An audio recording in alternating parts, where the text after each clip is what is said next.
BJP पिछले 10 सालों में पूर्ण बहुमत की सरकार चला रही थी। वो चाहती तो पिछले 10 सालों में कभी भी वक्फ बोर्ड कानून में संशोधन कर सकती थी।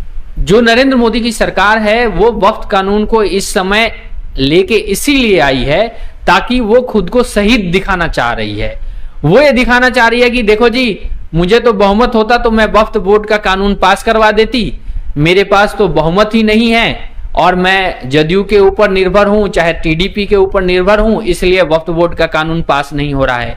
लेकिन हकीकत इसके उल्टा है। मेरे पर्सनल ओपिनियन में मुझे लग रहा है कि अगर उनको वक्फ बोर्ड कानून में सीरियसली संशोधन करना होता तो वो 10 साल में कभी भी कर चुके होते जब उनके पास बहुमत था। उनको अभी के जैसे किसी दूसरे पार्टी के ऊपर निर्भर नहीं रहना पड़ रहा था, तभी कर देते। लेकिन अब ये बस वही नाखून काट के शहीद होने वाली बात है बीजेपी के लिए कि हम वक्फ बोर्ड कानून लेके आए लेकिन हमारे पास बहुमत नहीं था इसलिए पास नहीं हुआ। अरे आपके पास बहुमत था तब तो आपने पास ही नहीं करवाया। तो ये शुद्ध रूप से एक राजनीतिक खेल है, इससे ज्यादा कुछ नहीं है। लेकिन इसके साथ मैं ये जरूर क्लियर कर दूं कि वक्फ कानून में कुछ ऐसे पॉइंट है जिसका मिसयूज बहुत जगहों पे हुआ है, उसको ठीक करने की जरूरत है। किसी गरीब आदमी की जमीन पे अगर वक्फ बोर्ड दावा ठोक देता है तो उसके पास हाई कोर्ट के नीचे अपील करने का कोई अधिकार ही नहीं है।